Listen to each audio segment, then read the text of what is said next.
City of Stevens Point Plan Commission meeting, recorded February 7, 2022.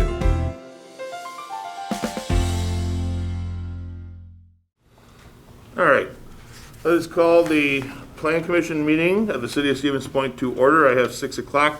Director, could you please call the roll? Weeza. Here. Kneebone.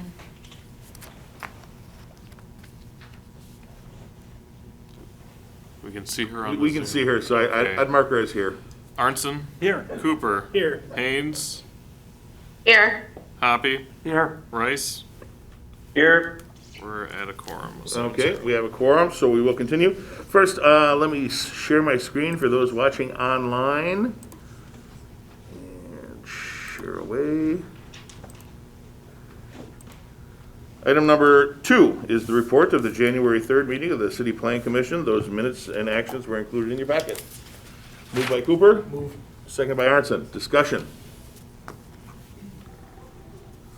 Hearing and seeing none. All those in favor signify by saying aye. Aye. Any opposed? None opposed. That motion carries. Item number 3 is a public hearing and action on a request from James Yakush for a conditional use permit to construct 3 duplexes on an unaddressed parcel off of Echo Dells Avenue with the parcel identified in your packet, consistent with Chapter 23.01, Sub 13, Sub F. Who's taking this one? Okay. All right, thank you, Mayor. So, as the mayor mentioned, the applicant is looking at constructing 3 duplexes on the northeast corner of Echo Dells Avenue and Riverview Avenue. So if you'll see in the next 2 slides is a existing aerial view of the subject property and then the proposed site plan with Echo Dells Ave running north-south and Riverview Avenue running east-west. So as folks may recall, there's been several other requests at different locations here in the city by the applicant needing the same conditional use for the same reason. That's because all zoning districts here in the city, there is a limit to 1 primary structure on 1 zoning lot. In this case, there's 3 primary structures vis-a-vis 3 duplexes on the same lot, which would require that conditional use permit. I won't go into too much detail about the site plan, but one thing I would just make note is if folks have been, folks in the audience, the commission has driven along, do a little drive, taking a look at the duplexes that's been approved and under construction over the last 2 years. These would be mirror images as what's proposed for this subject property. So, staff overall would recommend approval and would recommend approval. Okay, thank you. Before I declare the public hearing open, are there any questions of clarification from any of the commissioners? I don't have any, but next time Are we getting any? one of the staff speak, if they could have a microphone that can hear a little bit better. I couldn't hear very well, Okay, but I have no comments on that. we'll get that taken care of. Give us a little bit here before I open the public hearing. We have some sort of issue with the audio. We're getting echo, and apparently she can't hear the microphones up front. I can hear you well. You can hear me? Okay, so maybe it's on the computer. Hang on. We have, Brian, yeah. yep, no, we had some people. Here we go. We need that. How's that? Can you hear that, Anna? Adam, can you speak? Yeah, I can speak. Can you hear me? Oh, yeah, that's great. Okay. There we go. Are we a little bit, but we're still getting the echo in here. It's From Anna. Come on, I don't know. Yeah. For volume. Is it from the TVs and the overhead system? Well, the TV volume should be down. Do we have remotes for these? Yep. Give me a second. No. Oh, why is, yeah. Other people use this room, so I don't know what they did. Anna, could you say something, please? Yes, I can. There we go. Much better. Problem solved. Look at that. Here we are, Okay. solving the world's problems. All right, at this point, I will declare the public hearing open. Anyone wishing to offer testimony on this request from James Yakush urged to step to the lectern, name and address, and present their testimony. Public hearing is still open. For those of you online wishing to speak, there's a virtual hand you can raise. If you are on video, you can wave your hand or some other sort of attention getter or just chime in. Public hearing remains open. For the third and final time, the public hearing is open. Seeing no one wishing to speak, I'll declare the public hearing closed and bring it back to the commission for action. Mr. Hoppy. I'd move approval with staff recommendations. Thank you. Is there a second? I'll second Seconded by Arnson. Discussion. Commissioner Rice, Yes, sir. I guess just a question for the director and staff. Is there, in your mind, an advantage or disadvantage to having these, all three of these on a single parcel versus trying to subdivide that parcel, either for kind of current use or, I guess in my mind, in the future, if for some reason the owner were ever, had the desire to subdivide that property, and those buildings obviously would kind of add some additional hoops to jump through. Just curious about your opinion versus those two theoretical options. There's always the opportunity to subdivide the parcel to allow for the two-family dwellings to be on separate parcels. If they were to go through that process, we'd probably make them go through a planned development district. It's a 7-foot 6-inch setback from side lot lines. So even if you put the side lot line directly in between the two parcels, you still only have 7 feet. Is there advantage or disadvantage? It's totally up to the developer to make that determination, but it would be set up in the future that if they wanted to subdivide it, they could. Anything else, Commissioner Rice? No, that's all. Thank you very much. Thank you. Any other questions? Comments? I just have the one, and I don't really have a real good perspective of it, but it seems like they use up a lot of the lot, and I don't know if that's a good thing, a bad thing, or a thing, but they're putting a lot of impervious in there. I see they got retention basins and such not. I don't know, the white area I think is green space, lawn, or landscaping. Do you have any comment on that? Again, I don't know that I do. I can speak quickly about the lot size requirements. So with this lot being zoned R3, each duplex, if it would be a standalone structure in a parcel, would need 10,000 square feet. This property, I believe, is just shy over 48,000 square feet. So from a sheer lot size density requirement, it would satisfy what our zoning code dictates.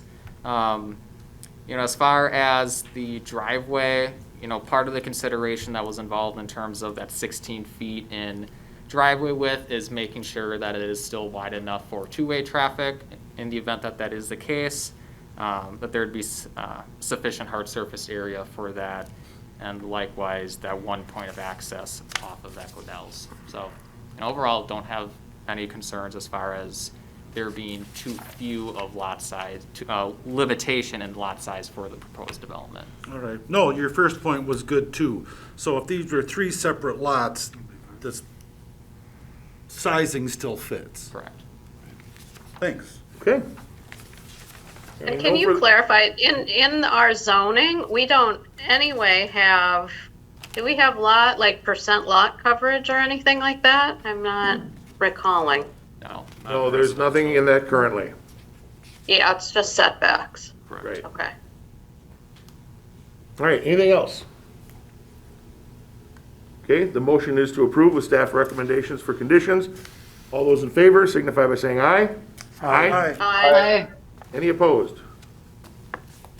Motion carries. Item number 4 is a public hearing and subsequent action on a request from Benjamin Piffner for a conditional use permit to operate a non-owner occupied tourist rooming house at the property located at 2308 Main Street with the parcel identified in your packet, consistent with chapter 23.02, sub 1, sub F, sub 3, sub I. Adam? Thank you, Mayor. So in pages 24 through 26 of the agenda packet outlines the zoning code requirements as to operate in a tourist rooming house here in the city, namely obtaining proper zoning approvals if it's a permitted use or a conditional use, paying local lodging taxes, meeting applicable health code requirements through the County Department of Health and Human Services, and maintaining proper proof of business insurance as well. So the packet outlines in more detail the requirements that I just mentioned, but specific to this property, our zoning code, as I alluded to, does differentiate between owner-occupied tourist rooming houses and non-owner-occupied tourist rooming houses. If it's not owner-occupied by the property owner at the time that's being utilized as a tourist rooming house, it is a conditional use only in our R4 and R5 residential zoning districts, and this was a recent amendment that was brought before the Plan Commission, say, approaching 2 years now. So the reason for this conditional use is for that I just mentioned. But as folks may recall from some of our previous tourist rooming house requests, some of the chief concerns that you hear from neighboring property owners are items relating to sound, lighting, parking.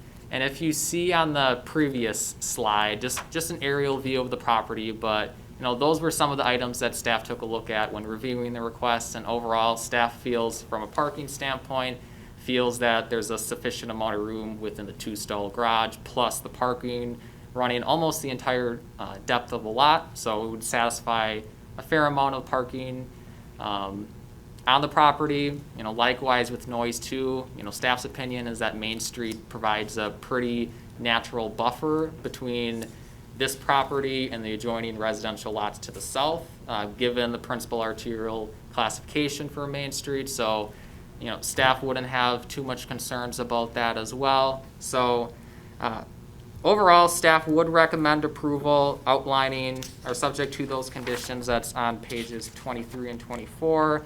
These are pretty standard conditions as outlined in our zoning code and in previous tourist rooming house requests, so staff would recommend approval. Thank you. Before I open the public hearing, are there any questions from the commissioners? Okay, I will declare the public hearing open. Anyone wishing to offer testimony on this request from Benjamin Piffner to operate a non-owner occupied tourist rooming house at 2308 Main Street, step forward to the podium and provide that testimony.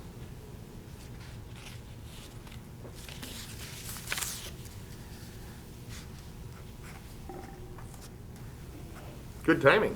I know, fast. Cindy Nabel, 1100 Phillips Street. I just would like to represent a concern I have about, we've changed some things that we were doing for tourist rooming houses.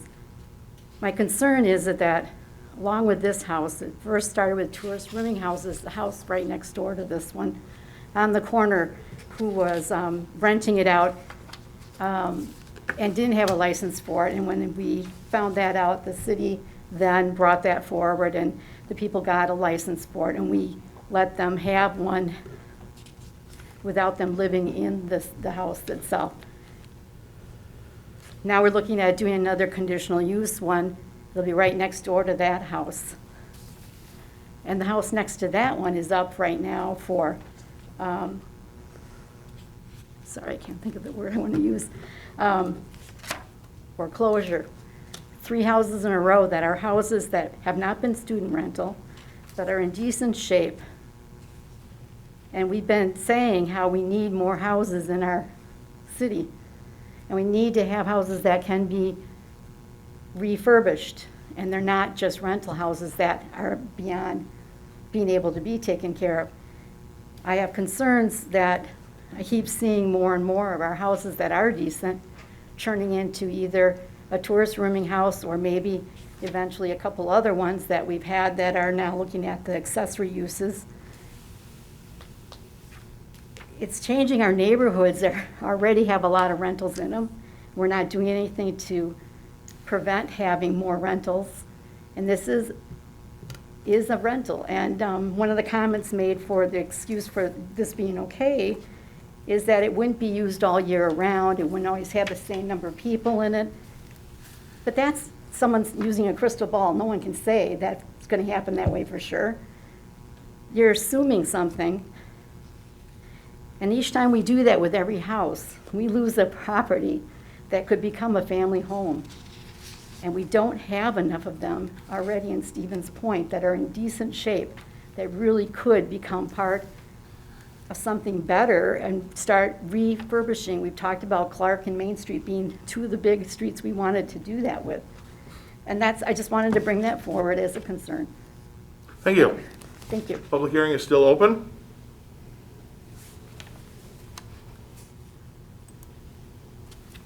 Public hearing remains open. And for the third and final, come on up. Carol Malewski, 2125 Clark. I just wanted to add just a few comments and ditto a bit with Cindy. I think one of the main problems is that I live next to a rental, and the reason that it's been quiet and pretty much taken care of is because the neighbor was tired of having, at one time, ankle bracelet people in there. He bought the place. So he has maintained it. Anybody that's gonna rent the place is going to know that the landlord lives next door, and they probably, if they're people that are looking for a lot of fun, probably would not rent that house. And so the rental next to me is fine. But if I happen to be a middle house and have a rental on both sides of me, particularly a tourist kind of house, again, in the central city, we are an unusual city. If you look at just Wausau, if you look at Wisconsin Rapids, the housing around the downtown is intact. A lot of single-family homes, they're kept up, and it is imperative that we keep that in our small town. I mean, we have the benefit of the university, so we have to really look out for our central city, or those people that live in the central city will move out, and then their house will become a rental. My house would be big enough to be a rental.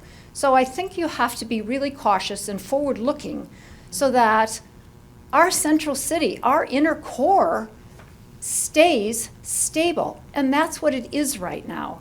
And in some areas, particularly that block, and certainly across the street from those houses, there's a lot of rentals. And obviously, unfortunately, that corner building was built, should have been in a historic district.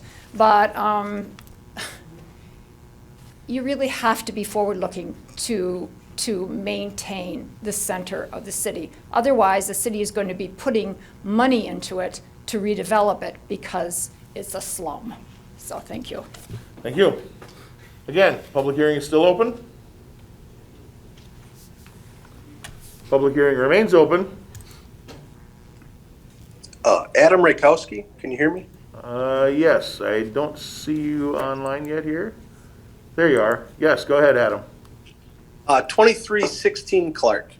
And I'd just like to basically ditto the previous comments about keeping it small family home. You know, I've lived here 8 or 9 years now. I do live next to a rental property. You do see a variety of different types of people coming through here, and I'll say it was a lot more convenient, or not convenient, but like, you know, it felt more like a home when there was a steady, the person that lived next to me owned it and looked after it, and the yard was maintained and the snow was maintained and everything else, you know, just overall better aesthetic for the neighborhood. So that's my 2 cents. Thank you. Thank you. Again, public hearing is still open.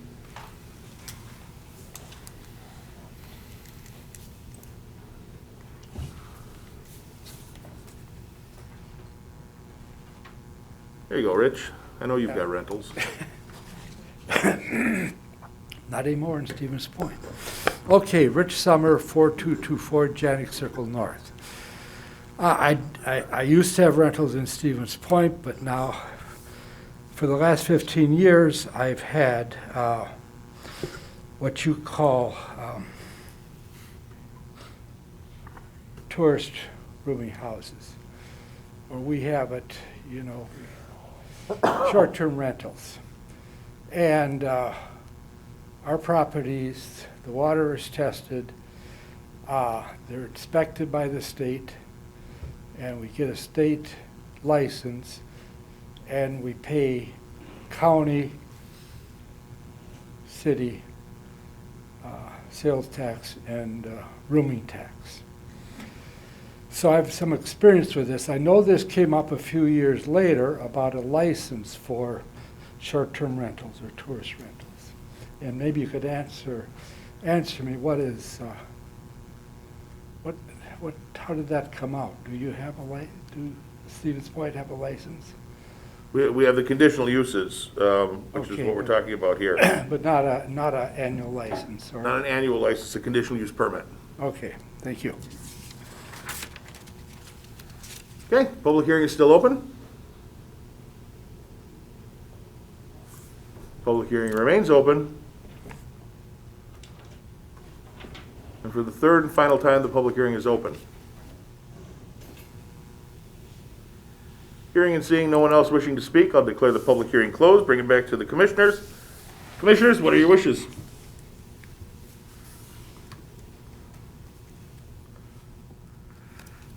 I guess I make a motion to approve the conditional use permit per staff recommendations. Thank you. Is there a second? Haynes will second. Seconded by Haynes. Discussion. Hearing none. All those in favor signify by saying aye. Aye. Aye. Any opposed? And that is approved. Item number 5 is a request from Chase Rettler, representing Century Insurance, for a fence waiver to construct a perimeter privacy fence at the property located at 601 Michigan Avenue with the parcel identified in your packet, consistent with Chapter 23.01, Sub 14, Sub G. Adam? Thank you, Mayor. So when the city revamped our fencing guidelines, I believe in 2017, 2018, one of the insertions into our zoning code was to allow for essentially fencing variances to be approved, to be reviewed via the Plan Commission and the Common Council versus that of the Zoning Board of Appeals. So the reason for this request is, in short, to ask for a variance to our city fencing guidelines. Now, there's two code provisions as to why this fencing waiver comes into play. The first of which is due to height. So along Century World, they're looking at installing perimeter privacy fencing ranging from 8 to 10 feet in height. Our fencing guidelines state that within the street setback, fencing can't exceed 6 feet in height. So that would be, in part, the fence waiver request is to exceed that threshold in height. And second of which would be for location. So again, within the street setback, privacy fencing cannot exceed 3 feet in height unless it's set back 10 feet from the lot line. In most cases here, the proposed fencing will be located up to the property line, with some exceptions being along North Point Drive and Michigan Avenue North, which would be in part located within the right-of-way. And as I mentioned in the staff report, the applicant and Century is working with Director Badoon and his department in terms of obtaining a revocable occupancy license, essentially to allow for the fencing to be located within city right-of-way. And at a future agenda, that request will be brought before the Board of Public Works for their review. Ultimately, in terms of what the Plan Commission would need to take a look at for fencing waiver requests are outlined on page 38 of the packet. And this is more of a endless list of reasons that the commission feels is important that should be considered. 2 points that I want to make out that both staff acknowledge and what the applicant and Century acknowledges as well is, the significant economic environmental costs with tearing down a significant swath of trees to locate the fencing where it has to be located if meeting our current fencing guidelines, and the second reason of which would be altering the traffic flow to the maintenance building off of North Point Drive. So staff would recommend approval, subject to the conditions shown on this slide. So we happy to take any questions. Okay, this is not a public hearing, so we would need a motion to start us off. I will move approval subject to staff recommended conditions. Thank you. Is there a second? I'd second. Seconded by Hoppy. Now, discussion. I'll say that I like the proposed fencing more so than More so the than the- temporary construction looking fencing that's up there. Alderperson Kneebone. Yeah, I have rather an odd question. Somewhere around Schmeekly over there, there's turtle migratory or frog migratory routes. Will the fence go all the way to the ground, or will there be a small gap like there is with the current? Maybe that's a chain link all the way down. I can't quite tell with that black. Yeah, the Whatever chain, that currently is. the chain link does go all the way down. The black barrier is what you're seeing there that doesn't go all the way to the ground. And note Would that be a consideration? I mean, I'm not real sure. Is that something? I don't know if anybody's looked into that. Is there any? Are there any We're gonna have small Mr. Rattler come to the lectern and. bits of wildlife that might need to go under a fence? Thank you, Mrs. Kneebone. Yeah, so the fence in its current state, portions of it extend to the surface, or rather are low enough to reach the surface, portions of it are not. Okay. I anticipate moving forward it'll be similar. There will be areas where it will not reach the surface, and there will be a small gap, let's say roughly 3 to 4 inches. In other areas, it will go down to the surface, and that's really based on, there's quite a bit of variation in grade out there. So we want a nice flat fence top, and grade varies underneath it. So portions of it will be to the surface and portions of it will not. So much in the similar fashion as the current chain link fence is installed. Correct. Does that answer your question, Alderperson Kneebone? Yeah, thanks. I know it's kind of odd, but with having spent a lot of time as a CNR student over in Schmeekly and all the things that wander across the roadway out there, I just wondered if that had been taken into consideration. So thank you. I think that's a great answer. Great, thank you. Good answer, good answer. See if we made the survey. Any other questions, comments, thoughts? Alder Morrow? Alder Sean Morrow, I'm the alderperson for Area 11. I had some concerns, but I was able to talk with Brent, and everything's fine. I'm really looking forward to the golf tournament that's going to be here, and he kind of updated me as to why they needed to end up putting a new fence in and everything else. So Excellent. I'm happy. Thanks. Thank you. Anything else? Hearing and seeing none, all those in favor signify by saying aye. Aye. Aye. Any opposed? And that is approved. Item number 6 is a request from the City of Stevens Point to be granted a communication line easement from West Side Highway LLC at an unaddressed parcel off of Roosevelt Drive with the parcel identified in your packet in the village of Plover. Joel, are you on? I am. You want to talk to us about the fiber extension? Sure. You all may remember our project that extended our communication network and our fiber optic network off to the schools recently. We have another project that will be bid out in the next couple months here that extends to the last school that wasn't connected in Junction City, and then going this direction to the Portage County Highway facility. So this project, this portion of that project is for a portion that will serve their property. It's a project cost. One of the things not detailed here that wasn't known at the time of the agenda is that I'm also seeking a cost not to exceed $2,000 approved on here for payment of that easement. And essentially what's going on there is that east of Leapack Drive, Roosevelt is not a dedicated road. And then there's a portion on the far east end of that red line that isn't even on the roadway. So that's the area that we need the easement over in order to occupy that. And the big reason is that it's just the shortest distance between 2 points, right? So if we have to choose a different route, it's going to add a lot of feet to the project, which in turn adds cost. So. Okay. Any questions before we ask for a motion? Then I'll need that motion. Also move. Thank you. Is there a second? Haynes will, Haynes seconds. yeah. Now, discussion? Okay, hearing none. All those in favor signify by saying aye. Aye. Aye. Aye, and that carries, which brings us to item number 7. Ladies and gentlemen, our main event for the evening. Discussion only on the accessory dwelling unit and accessory commercial unit ordinances. As you know, we've been talking about this for months, trying to refine it, take into account everybody's concerns.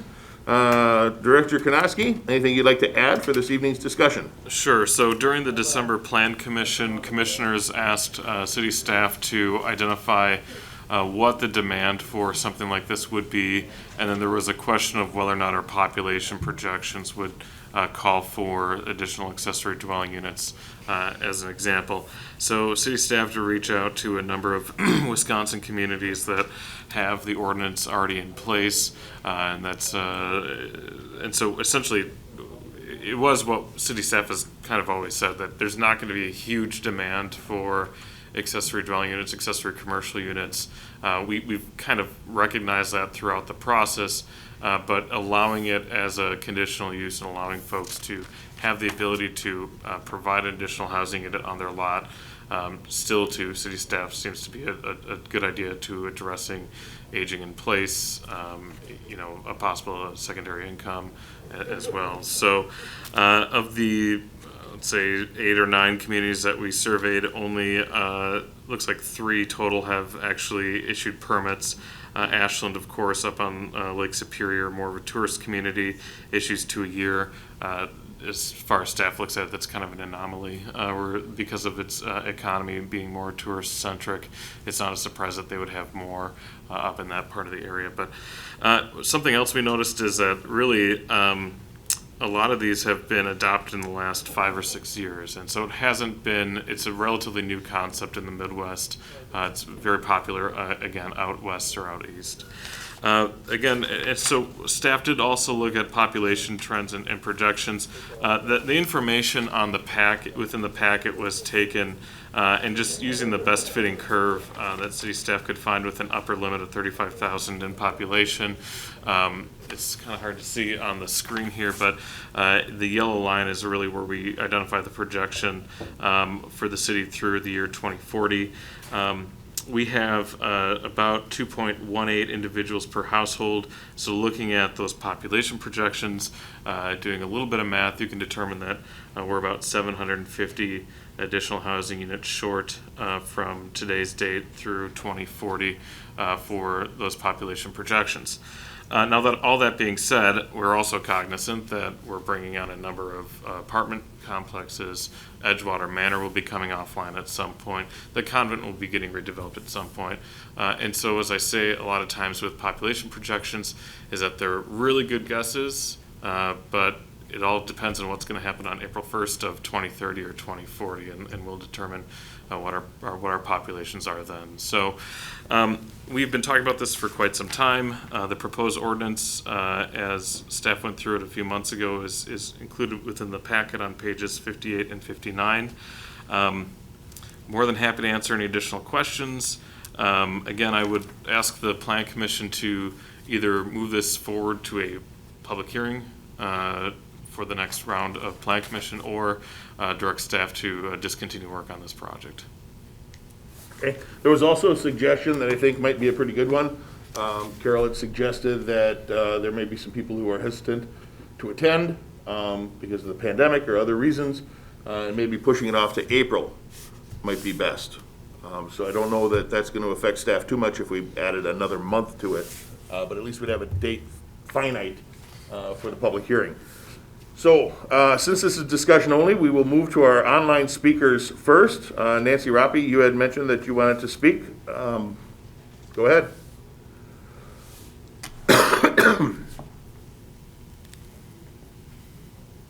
We could not hear you, Nancy. Yep, I had to unmute, thank you. Nancy Roppy, 925 Smith Street in District 1. It appears the memo entitled Demand for Accessory Dwellings / Commercial Units shows across the 8 communities that were researched, there is very little to no demand for ADUs and ACUs. Neither Wausau nor Wisconsin Rapids allow them, and none exist in Marshfield. This ordinance is unwanted, unneeded, and as currently drafted is far too vague in describing what is and isn't allowed. For instance, let's assume a permit is granted for an ADU. Grandma moves in, lives out there for some period of time, and later passes away.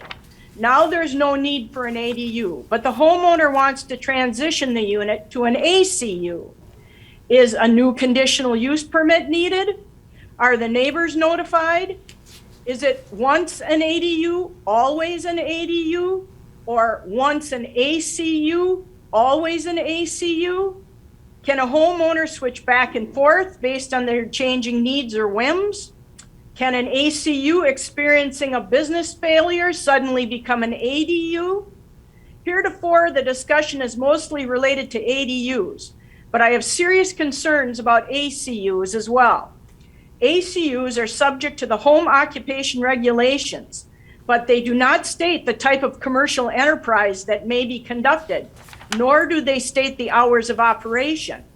So let's say someone gets a permit for an ACU and they work a full-time job on the 3 to 11 shift. They decide to pursue a side gig, making custom cabinets or furniture or skateboards, for example. At 11 p.m. when they get home from work, they fire up their noisy saws, shop vacs, and start hammering away for a couple of hours each night.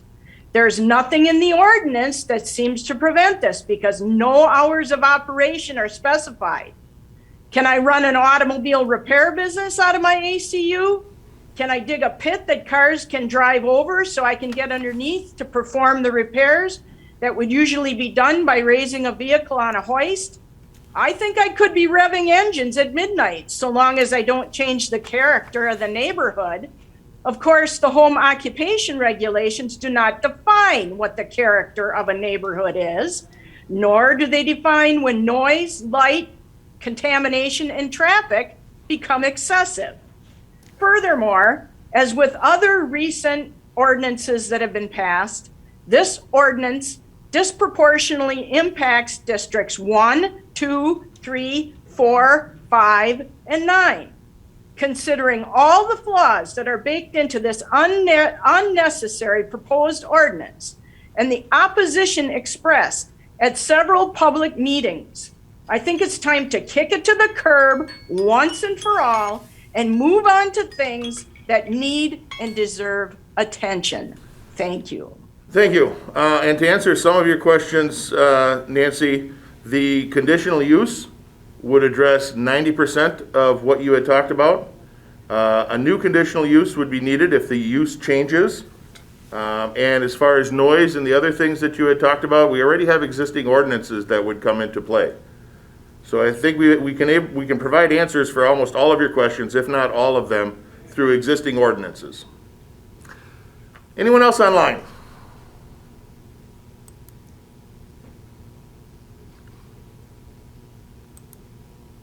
Okay, I don't see anybody, so we'll go into the room here. Anyone else wishing to speak?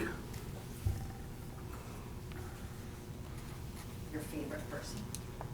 Ruth Piffner, 708 Ridge Road, District 8. I'm going to read most of this because when I get off, I'm afraid I'll miss some important things I want to say. Quite all right. So here we go again with people who aren't property owners or who won't be directly impacted by these changes, telling us how, where, and what we must do with our property. And I might add, causing irreparable damage to our city. I'm going to list some important facts tonight that are important to all of us. Plan Commission members Arnson, Cooper, Hoppy, Haynes, and Wiesa could not build an ADU, while Rice and Kronowski could. Should we have less than 10 people making decisions that greatly impact our properties and our lives that will not and cannot affect them in any way? ADU and ACU are proposed in single-family zoning that meet lot size. Up to 3,161 properties could be built in single-family zoning. It includes both commercial and rentals in single-family zoning. Only 1,204 properties could be built in multifamily zoning. The next set of facts have to do with numbers of units recently built or units planned or in progress. Berkshire has 88 units. North Side Yard has 85 units with 73 now available. The convent area will have 85 income limited units by the end of 2022 and 17 townhouse units for a total on that of 102 units. The Point Motel project will have 79 units. And finally, the Kmart site, which is already there, has 440 beds, which is, I don't know how they figured the units, but anyway, we have a lot of places, like around 882 total. More units are planned at the North Side Yard for 200 total. That will be, when you add all of them up, that will be over 1,000. I'll refresh your memory regarding the statistics I've used before. UWSP has had 8 out of 9 declining enrollment years. The city population is down 1,075 people from 10 years ago. And a recent article indicates that Wisconsin is headed for trouble. According to the study, slowing down Wisconsin's waning population growth, the state's population increased by only 3.6%, making us among the slowest growing states in the country. Wisconsin's under 18 populations fell 4.3%, more than double the 2.1% decline during 2000 and 2010. I mentioned at a previous meeting that it takes one person to begin the decline of a neighborhood. I should have included that changing zoning within the city limits will sanction the beginning of the decline. With the stroke of a pen, all forms of activities, unwanted, unwelcome, and unnecessary, will be allowed over the entire city. Our community development department has been trying to compare the city of Stevens Point with other cities such as Minneapolis, Eau Claire. Now they're adding Grafton, which is a Milwaukee suburb, Marshfield, Sturgeon Bay, which is a resort area that brings in probably tens of thousands of people every year, Wapaka, another resort city, Weston, and Appleton. Many of these cities cited by the director have more restrictions than any proposed for Stevens Point. Most of these cities are not comparable to Stevens Point. The Community Development Office responded to Nancy Rappi's request for more information about permitted home occupation definition. The response had 6 points. The one that stands out states that it does not change the character of the neighborhood. How can you add a building to a house, to house renters or a business and not change the neighborhood? Who exactly is going to enforce excess noise, light, traffic, and so on? I hope you will give our request to void the proposal for the ADU ACU your consideration. We are the backbone, the lifeblood of this community. We are not here as a stopover to our next career destination. We have roots that go deep, and those roots hold this community together. We are not interested in tearing this community and our neighborhoods apart. God save us from the people who want to do what's best for us. Thank you. Thank you. Anyone else?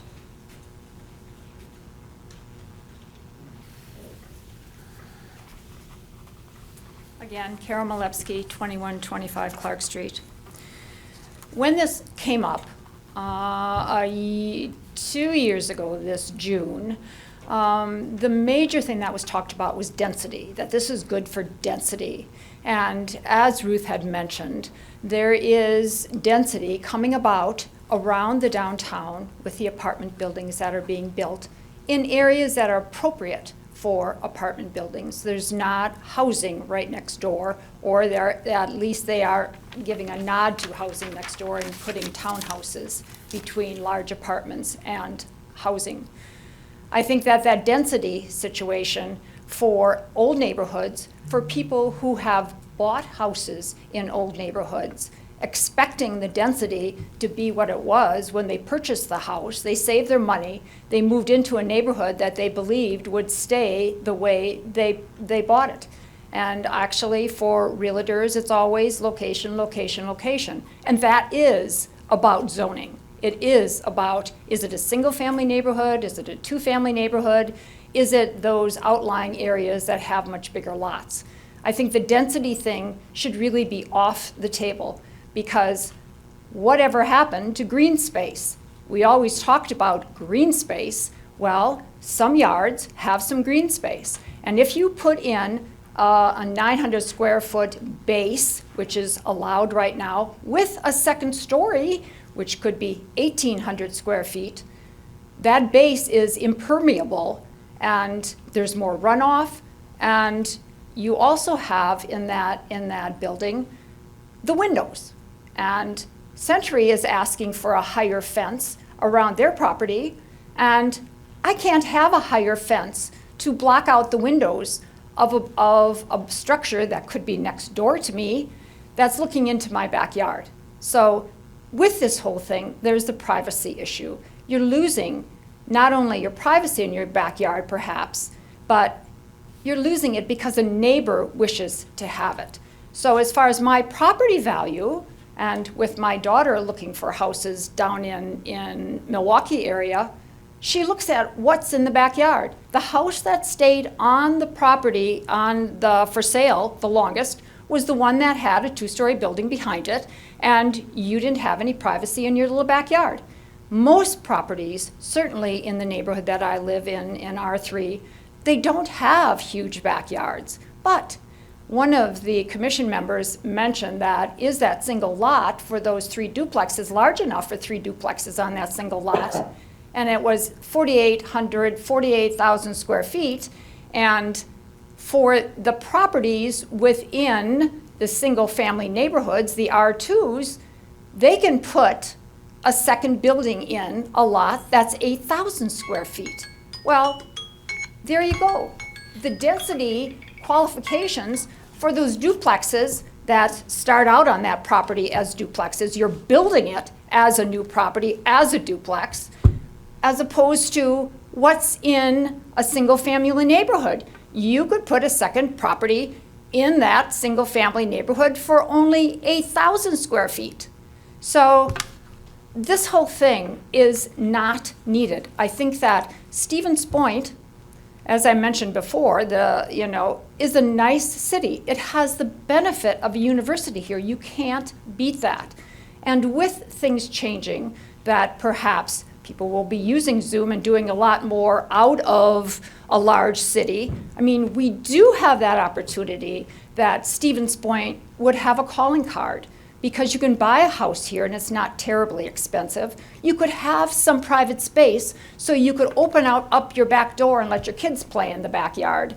But if you have more and more density in neighborhoods that still are single family neighborhoods, interspersed oftentimes where I am with apartment buildings actually and multiple family houses, there's a limit that you can do to keep it intact. And certainly for my neighborhood, I don't think that we should have any ADUs, and certainly no CDUs, because you don't know what you're getting with that.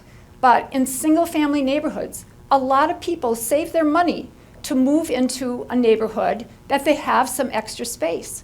And then all of a sudden, somebody decides to build a rental next to them. I just don't think this is a reasonable thing. And all certainly because of density. I mean, this is an unreasonable thing. The limit for the size of the ADUs here, or the CDUs, is 900 square feet, the base of it. And that's basically, if your lot provides, is a 20 by 45 foot concrete pad to put your 2-story building on, which is an outrageous size. It can, I understand, be a 2-story even if the house is 1 story, right? Correct. Yes.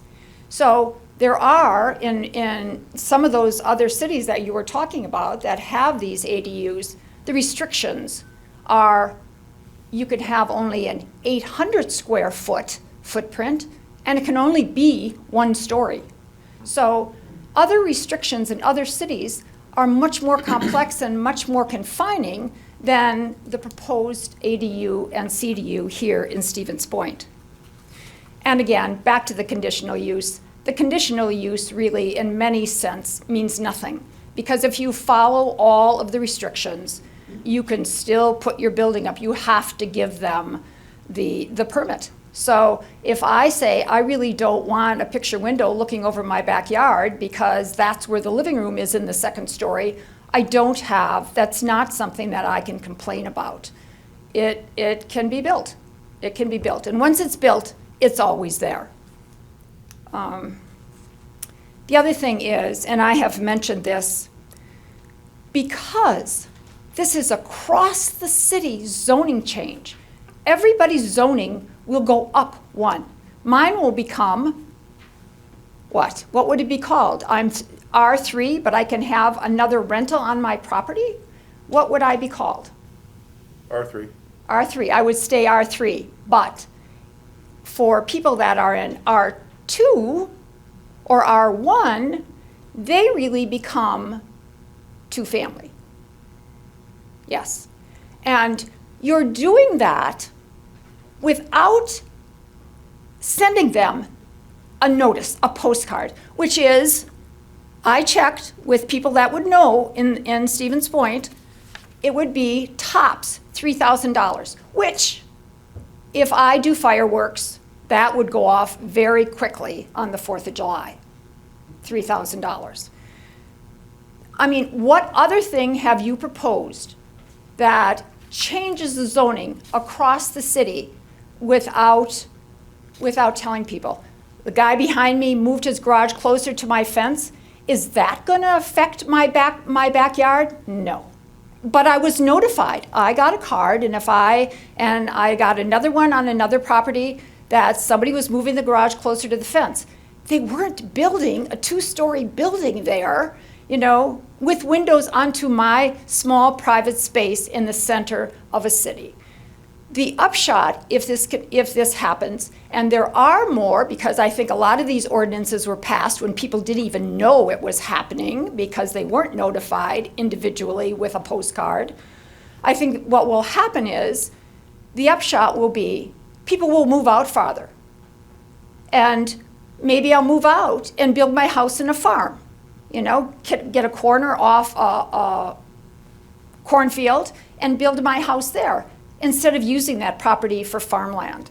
I think this encourages urban sprawl because people then want out because they don't have a bit of privacy within the city.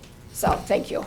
Carol, if you could, because this is a discussion. Okay. We're really trying to get to a good product here. I know. And maybe we won't, but That would be to a good address idea, some just- of your concerns, if we were to include something that every conditional use required the same notice that we do for zoning changes within a certain perimeter, 200 feet. I think is what it is. It's 200. Or 500 feet, we could increase it to 500 feet. Would that do anything to help? But Mayor, you understand that if they fulfill all the requirements, that they're going to be quiet, there's nothing in there that says, I've lost my privacy in my backyard. Sure. Well, and that There's leads nothing me there. to another question, because we would have the ability to say, no second floor.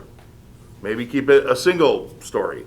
Or, no windows on the side lot. I mean, we can put those sorts of things into conditions. So would that go anywhere to settling some of your concerns? That would certainly modify some of them. Okay. But I still don't think, just as far as green space, why are you putting more concrete in the backyard of lots that are already small? I mean, don't you need some kind of place that the water goes into the ground? And I think there was, seems to me, I heard somewhere along the line that they were going to charge you extra for runoff and what the percentage of the runoff from your roof was on your lot. That's commercial. Commercial, that's only commercial? Yep. And that As a will matter never? of fact, we actually And that, give you- and does that then include the commercial building that I might put on my ACU? Yeah, It would. So I would have to pay for extra runoff from that commercial unit. if that was applicable, yes. Yes, yes. The other things that, this is a good point, because many people don't know this apparently. Right now, any residential property, if you put a stormwater diversion process in place, a rain barrel or creating a rain garden, you actually get a discount on your water bill. So we can require those, that the stormwater is retained on property. Would that help? I just think that the premise of the whole thing was density. Okay. And I don't think, as Ruth Piffner mentioned, all of the housing that's coming about right now, I think is being placed, extra housing is being placed in appropriate places.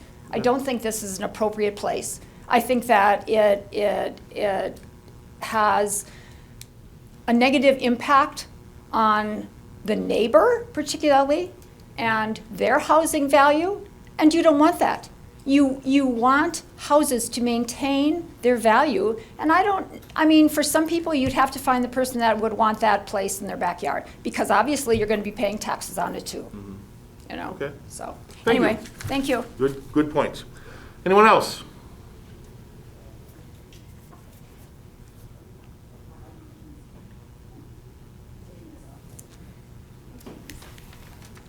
Hello again. Mask off. Yep, Cindy Nabel, 1100 Phillips Street. I can't do it, just No? too hard, yep. So I'm a distance. I can do it this way. My biggest concern is when we talked about this in the summer, almost 2 years ago in June, seemed like, it was a great discussion. People brought up things that really were concerning them.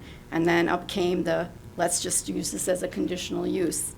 Well, I've seen how the conditional use works, and it doesn't work well because we have a lot of different properties that are with conditional uses that have gotten away with doing things that didn't have licenses, that haven't had permits or different things along the way that we have slid under and have gotten where they go a year before someone lets somebody know at the city that this is going on, and then it gets approved and they don't get fined, and it's just sending a really bad message in our city, I think, because you just keep getting more people gonna say, why not make money on us?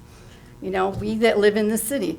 The conditional use, it's very hard to have for the city to say no to somebody. They'd have to have something really glaring that's out there that would say they can't have that. It's such an easy say, yeah, we'll do that, but then who's going to make sure those conditional uses are being kept up? Who's going to make sure that, just like we have right now with our ordinances, it's on the residents in town. It's up to us to report somebody. I hate that. I hated it as an alder. I hate it still. It's made me quit even looking at things. And my neighborhood will just go downhill because I'm tired of it. I didn't like it when I had constituents that I helped out because they were uncomfortable calling. I did it, and then I got named as this person that I'm the only person that had problems in our neighborhood, and it's so not true. And the students that get, I feel bad for them too. They don't want to live in all the places that we have, and we're just making everything much scrunched together. The conditional use is not going to be the solution. Right now, we don't need these. Why are we looking at implementing and pushing this forward when you're saying out to 2030, 2040, these numbers will be here? We're not even close to getting there. This could be kept off and not done at this time until we see what really does happen with our numbers, with our students, and with our population. But we just keep overextending ourselves. And it's really frustrating to see it happen. And when you have a conditional use, it's there. And now this is what the zoning's changed to. People that have lived in their places thought they were safe, buying where they did. Even myself, I bought near all the campuses. I did it. I've lived there 40-some years. I have lots of good things about it that I love about it. But I don't want to have more things added that someone takes away my sunlight in my backyard because they built something because they could do it. And that's what's going to happen. You're going to, not everywhere, it's not like it's going to mushroom out of control, but why are we even looking at this if it's going to put anybody in a position where they're going to be infringed by being a good homeowner for how many years, and now we're going to make this a way that across the whole city that somebody can come along and say, I want to build this because I can make some money, I can have someone live there. I understood it when we talked about it as being like a grandmother's or in-law's suite, but that's not what happens in this town. We're a college town. Let's be realistic, what really does happen here. It's already happened with our tourist rooming houses. We have so many of them that have gotten away with not paying, not getting the licenses, and it's a year later. I don't like fines for people, but I'm tired of people taking advantage of our city, and it's happening. And this conditional use with this will just create other people that have wanted and stayed in their places and tried to do something with their neighborhoods and live within their means will not be able to afford to be there, or they'll want to get out, but they won't be able to afford to move. And I'm against seeing that happen. We don't need it now. Why are we putting all this effort and time into something that is not necessary for our city to prosper? Thank you. I'll say it again, there's sanitizer in the back. I know we've had more than a dozen people using the podium or the lectern, so if anybody has concerns, there's sanitizer in the back. Anyone else? Ruth, we're going to go through everybody else one time at least. Yes, sir.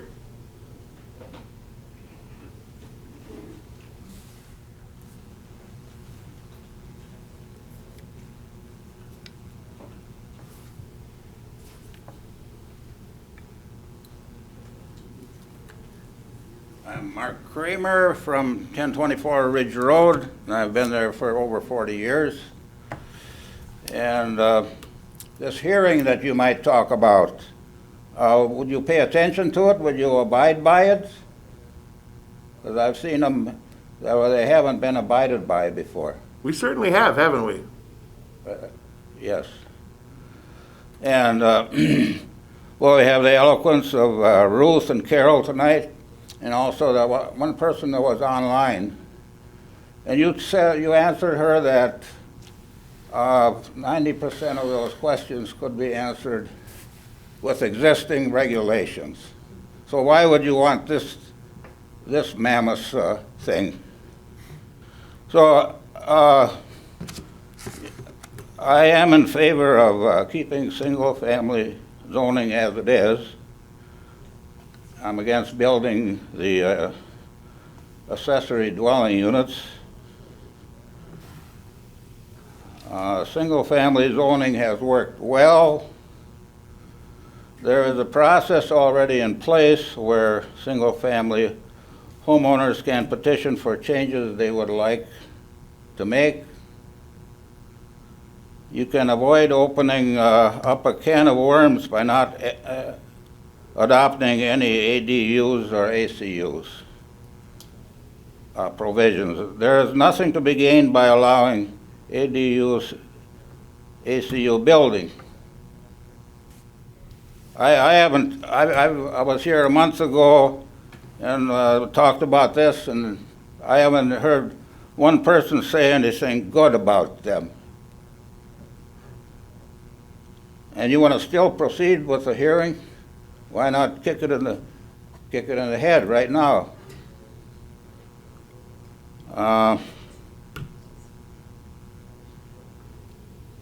Now, if an ADU was built in the neighbor, well, and the owner sells his property, the ADU does not go with the seller. That's the bad part of it. I think the vast majority of residents in Stevens Point would be in favor of keeping single-family zoning as it is with no changes. Who is protecting the status quo of single-family housing for the taxpayers of Stevens Point?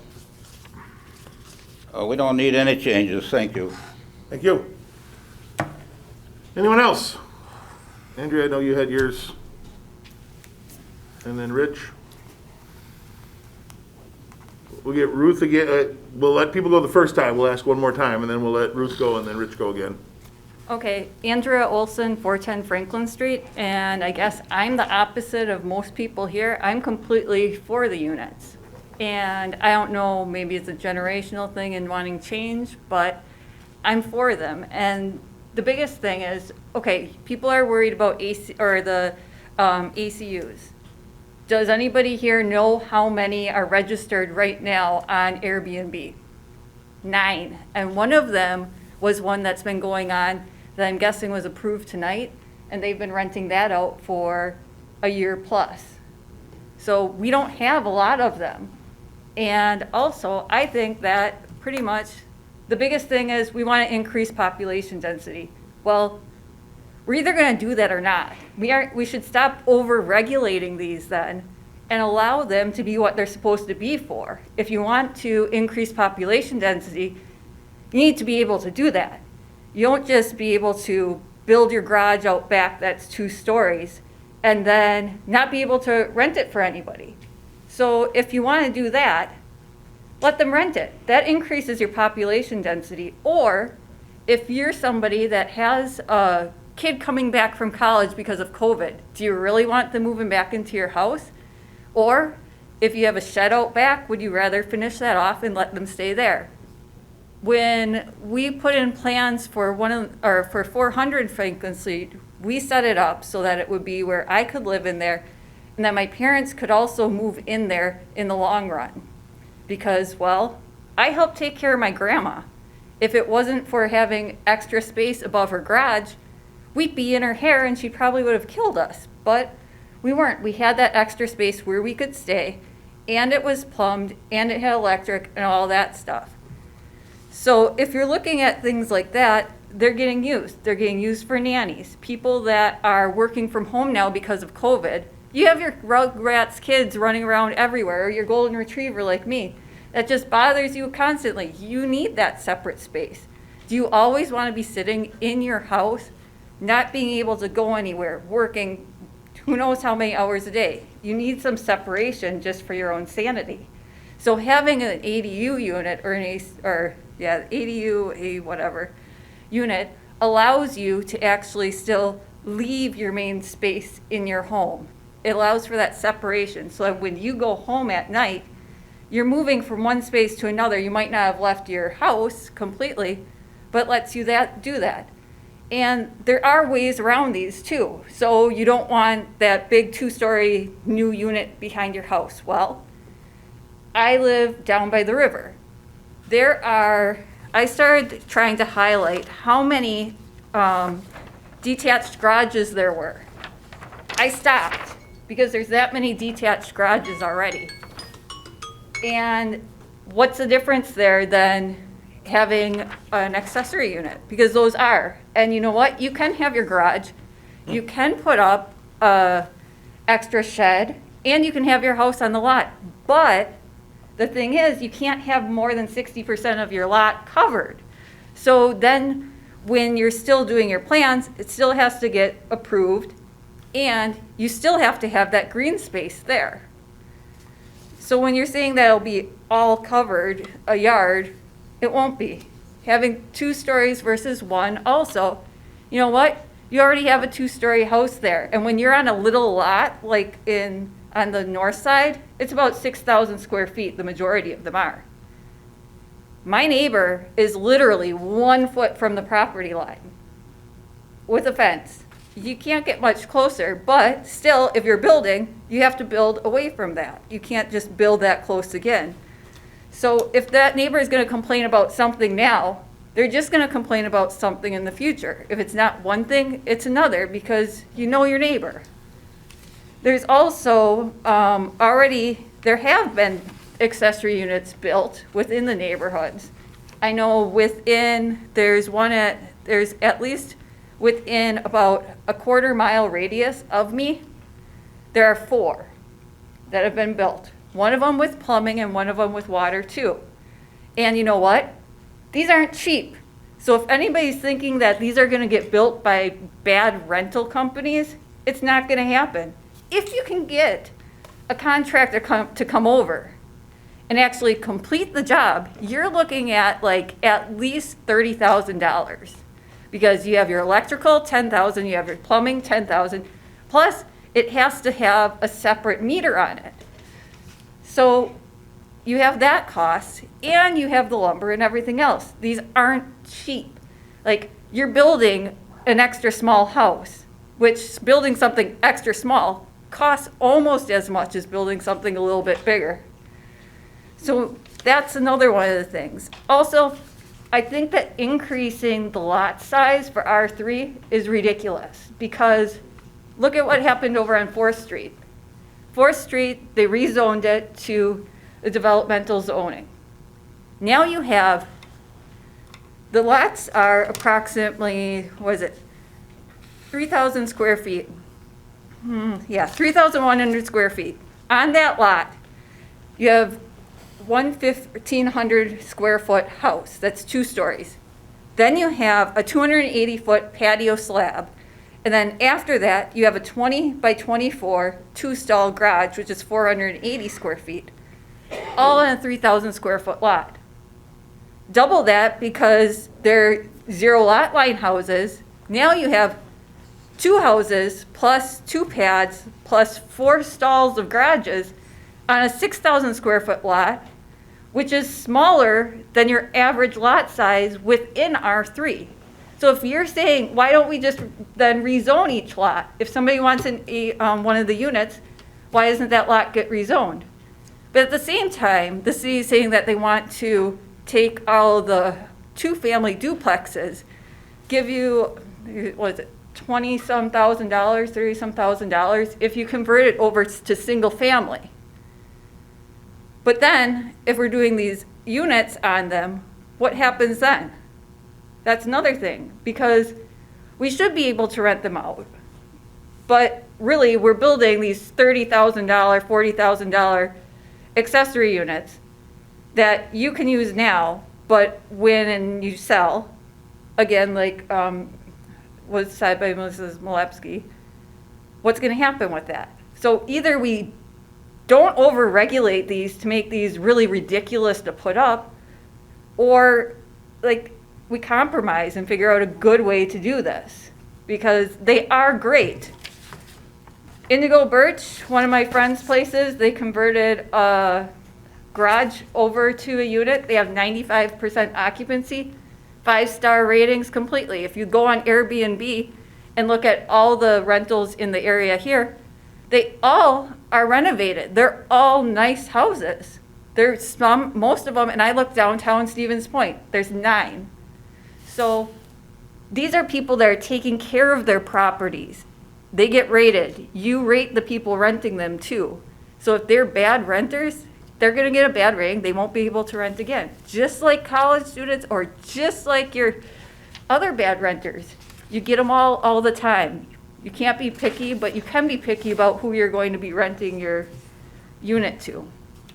But $177 a night, that's some good income for taxes too, for the city. But, so I'm for them. I'm a small business owner too, and I intend to renovate and fix up my whole neighborhood because that's one of my goals. But I need to be able to do it in a way that's possible too. So if we want to increase the population density, let's do that. If we really don't want to, then why are we even doing these? Okay. So that's about it. Thank you. Andrea, let me ask you a question again, because it's a discussion. Yeah. It's not just a hearing. If there were additional restrictions, height restrictions, placement of windows, how much do you think that would affect the ability to construct these and utilize them? Looking at, like, I understand, I'm in some of the very dense populated areas, and there you really, it depends on how you're doing them. Right now, the way around it is you put a little patio or attach your big giant garage to that. And you still could end up with these windows looking out at your house. But if you do regulate how they can be set up, then suddenly you can't just have these big windows looking out of an addition on the house. You can say, okay, you can't have windows over this side on this side. Or if you do, they have to be frosted or something like that. So then the people can't be looking out into a backyard and you don't have to be worried that way. Because that would be one of the ways to do that. I know that nobody likes looking out at big buildings in the backyard, but it's one of those things. If you're gonna have a garage, you're gonna have a garage. This is gonna be, garage is 20 feet tall, I think, and these can be up to, what's the height? 20 feet. 20 feet? So what's the difference right there? I have windows in my garage. Yeah, well, look John up right on onto Washington, someone's he's got a two-story garage and uses the upstairs for a shop. He can look through things too, but Yeah, I'm just wondering how it would, you think it would affect the the ability to utilize them if they were maybe cut to single story? single Or- story, I think then you're going to run into the issue where, okay, well, if they're single story, you have your garage and then you have your accessory unit. Or won't you be able to have one then? Because you already have a garage. Suddenly you're gonna have to deal with more on-street parking or people wanting to do that. So you're talking about over the garage having a unit. I get you. Which that makes it very convenient for people if they have a home business or if they have a nanny or somebody coming to live with them. It's just like, what is it, where Femo Photography used to be across from Old Main. Mm-hmm. They have a carriage house. Carriage house renovations are a big thing that people do. And we do have multiple of those in town, and those carriage houses, 100+ years old. Like, we already have what accessory units are, they just haven't been renovated. And who wouldn't want to get rid of that old dilapidated garage in their backyard and be able to do something with it? You get rid of that taffy-colored ugly siding that a neighbor has or something because they're doing a renovation to their house now, and regulation is the siding has to match. Your new siding has to match your old siding, or it has to be similar. These are not cheap to build.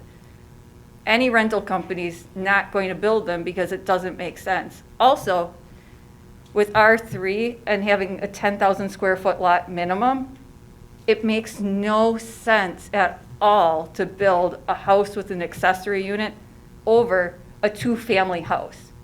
Two-family house, you don't have to live there. You can rent out both sides. If we're making 10,000 square feet the minimum, I would not build an accessory unit. I'd build a two-family house so then I can use that other side for however I wanted. Or we didn't say either that you couldn't have an accessory unit then if you do have a two-family. So if you can have an accessory unit with a two-family, I'd still be working out of my garage. But at least when I sell the house or I don't want to be there for a while, I can rent them both out without having to worry about anything. Okay, thank you very much for the input. Anyone else for the first time? Mayor, before we go to the second, or for the first, after the before we get to the second time, I'd like to just say a few things from Absolutely, staff. So absolutely. Fred? Rich, you were up there once already for this one, or? No, that No, was the he other talked one? about something That was the else. other one, okay. We'll get Fred and then Rich.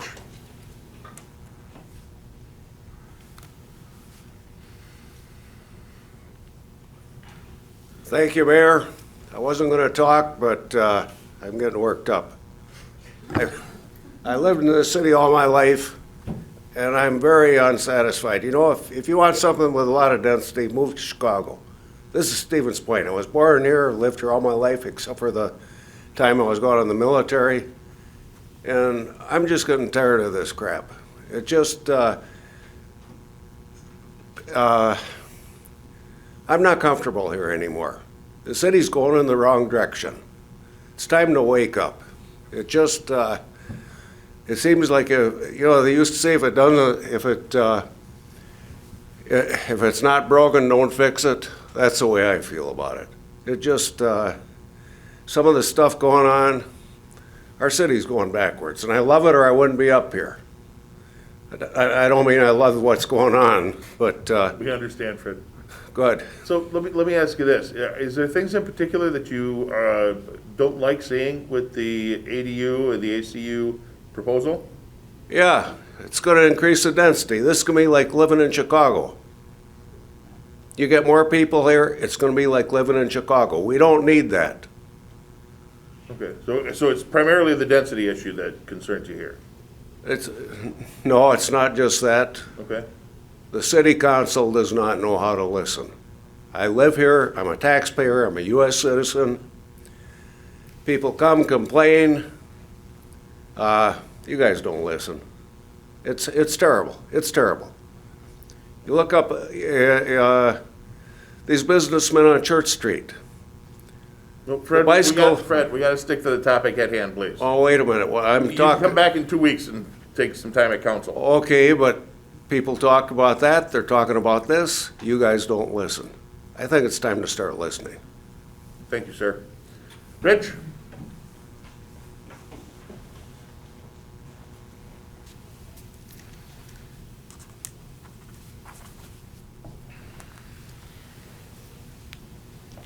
Rich Summer, 4224 Janik Circle North. And I'm not worked up. That's not my nature.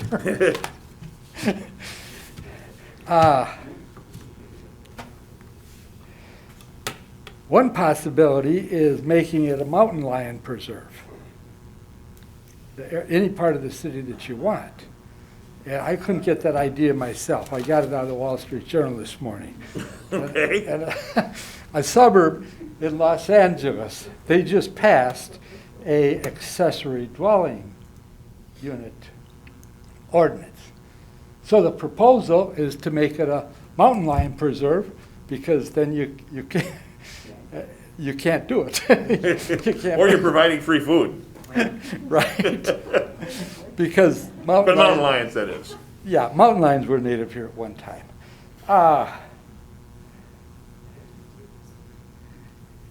guess I was approaching that, looking at the property that I live in, and it's fairly unique. If this passed, I think I'd have three options.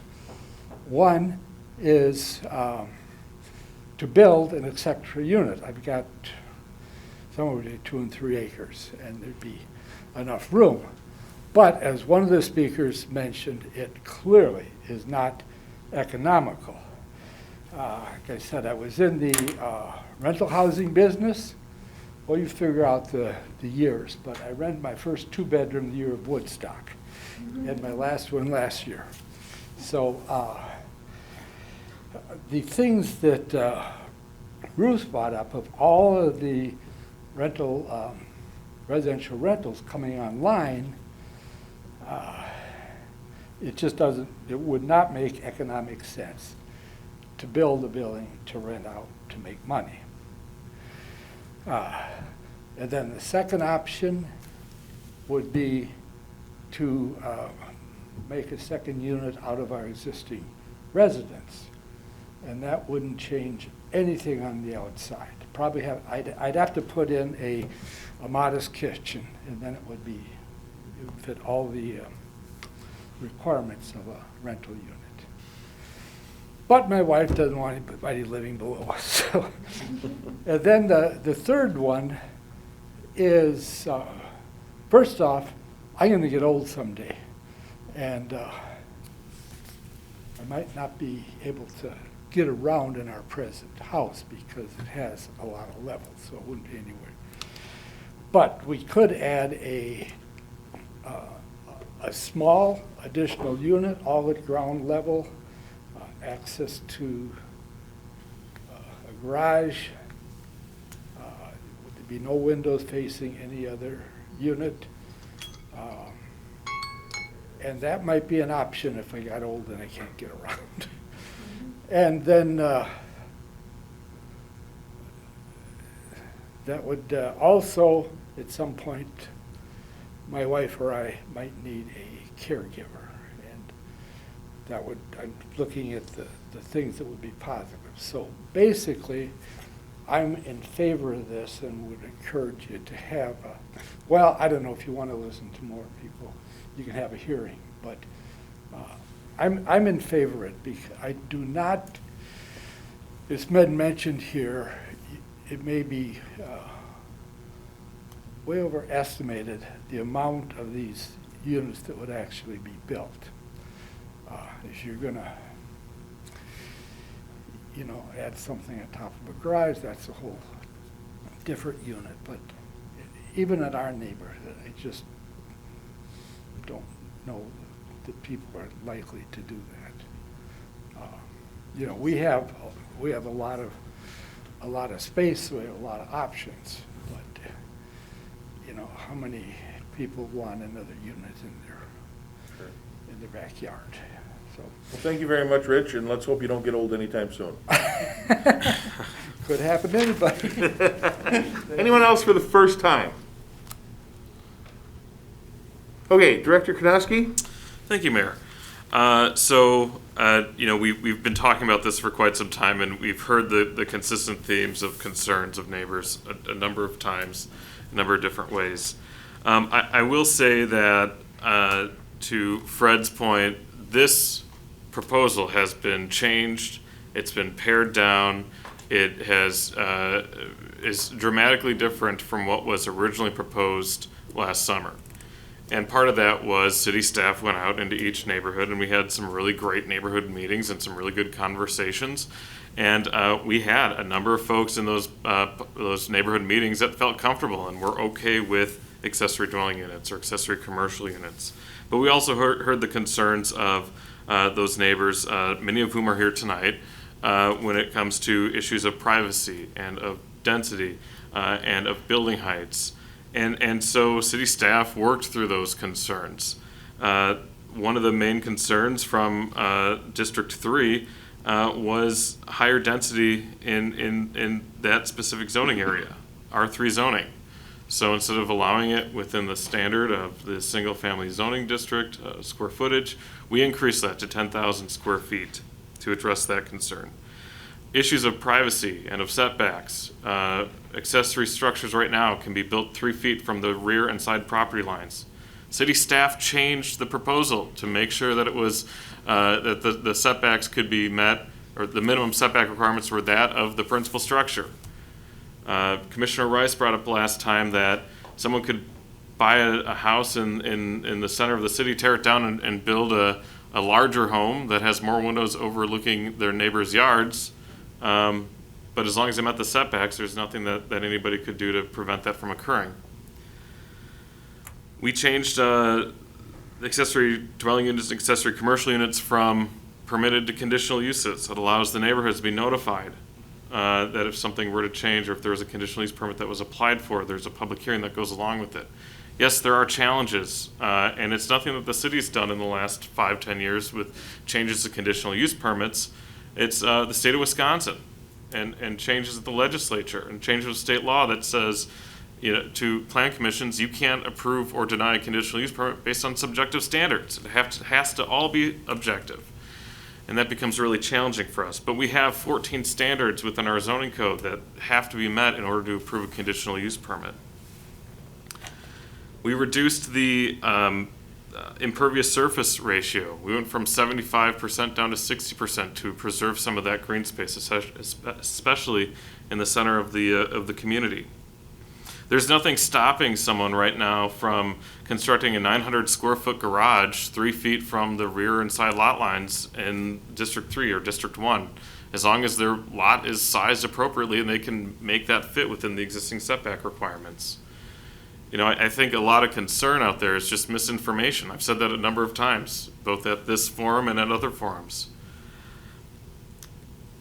If you live on a 5,000 square foot lot, or let me back up, an 8,000 square foot lot, and want to build a 900 square foot structure for an accessory dwelling unit, and you can't make it work within the setbacks, you can't make it work within the impervious surface areas, you're not going to be able to build that 900 square foot structure. That's the thing about local zoning, is a lot of these concerns are already addressed in regulation. One of the biggest issues that we have in the city, and it's not only Stevens Point, it's throughout the United States, is enforcement. We have enforcement challenges, but we do rely on the neighbors, and we do rely on city staff who are out and about and see something that looks a little different to tell city staff that can go and look into those things. And we have a really good community that lets us know, hey, here's an issue, can you look into it? Is there something that we can have this addressed? And we are always really good about getting back to folks that submit notices or concerns. You know, again, a lot of the concerns that we've heard tonight have already been addressed in the change that's before you. You know, city staff has been told that we're trying to make accessory dwelling units the best thing since sliced bread. We're really not. We're just trying to allow folks the opportunity to utilize their properties and to increase the types and diversity of housing in the city of Stevens Point. And that's really, we've talked about that a number of times. We talked about density. Staff considers this gentle density. You're not adding huge numbers of units on small lots. Northside Yard, the Point Motel site, those are the densest developments in the city of Stevens Point. Those are drastically going to change those neighborhoods. And an ADU in a rear lot is not going to drastically change the character of a neighborhood. And I'm sure there are people that will disagree with me on that. And I'm not going to fall on a sword for this proposal. I do think it's a good proposal. I think it's been pared down. I think we've worked through this a number of times to make an appropriate proposal for the city of Stevens Point. But we're kind of at a crossroads here. We can keep having these conversations. Staff has spent a lot of time on this project. And so, again, we would ask either forward it onto a public hearing, make your recommended changes, or tell us to no longer work on this specific project. And I'm gonna, because this is a discussion, I'm gonna throw some of my thoughts out here too, based on comments that we had. The one that really sticks in my craw is that there's not a lot of people that are gonna use this, so it's unnecessary. A big part of what the city does is not used by a majority of the people. Most of our neighborhood parks are there for a small percentage of the population of the whole city. As far as the conditional uses, well, let's see, some other things that we do. Disc golf course, the boat landings, the skate park, all of those are for a less than majority group of people that live in the city. Yet we still do that because that's how we try and accommodate people. Bike lanes, arguably, less than half of the population uses them, but yet it's a priority. It's something that people will use. So to say that only a few people or no people would use it, we've actually got 2 people here that said they will, and 5 that said they won't. So if you take that percentage and extrapolate it out, there's a fair amount of people that might be interested in doing something like this. So we want to make sure we do it right. As far as enforcement goes, we have enforcement. We pay people to go out there and make sure people are following their conditional uses. We're not 100%. Nor are the police department. They don't catch all the speeders. But I was just talking with Adam today about a conditional use permit on the north side. I mentioned that they were not in compliance. He already sent a letter out. We were already aware of it, and the letter had gone out already. So we do police ourselves.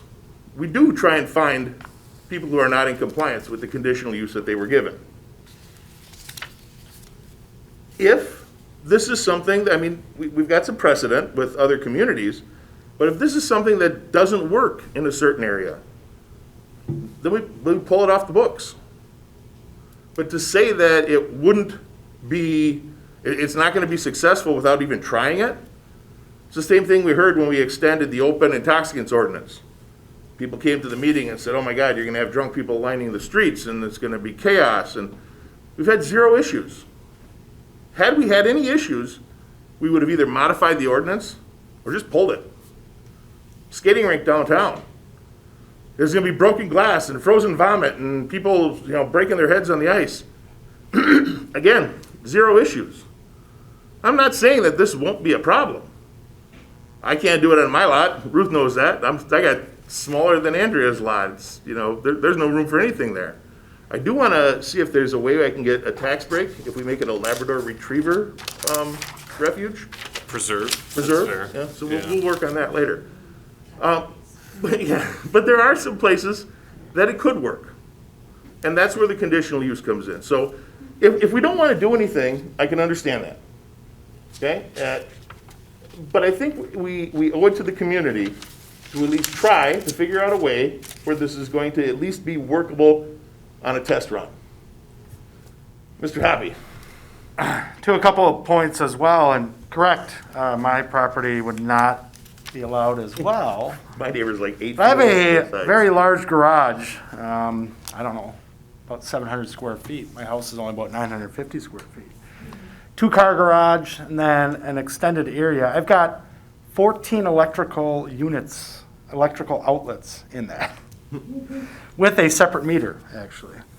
So if I took up, I mean, I heard the argument, if I took up the hobby tonight after this meeting of woodworking, which I don't, but could plug in a lot of different electrical saws and start sawing away at midnight, 1 o'clock, 2 a.m., and you mentioned it, we have enforcement. I mean, We have a noise ordinance on the books it's a already. hobby. I mean, and that third garage is right next to my neighbor. I mean, I'm a foot, 2 feet. I think I've heard a couple people. So I could take up a hobby that could be very loud in that already created area, and the enforcement would be he's sawing away at 1 a.m. and it's super loud, and it's a hobby. It wouldn't be an ADU.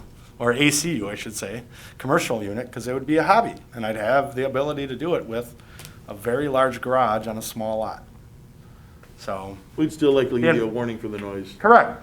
I think that enforcement piece is important, and I agree with some that it said that you don't want to be the bad guy to call out someone, and, but there was a dog in my neighborhood barking for a long time, and I got called by the Humane Society saying it was my dog. I don't have a dog.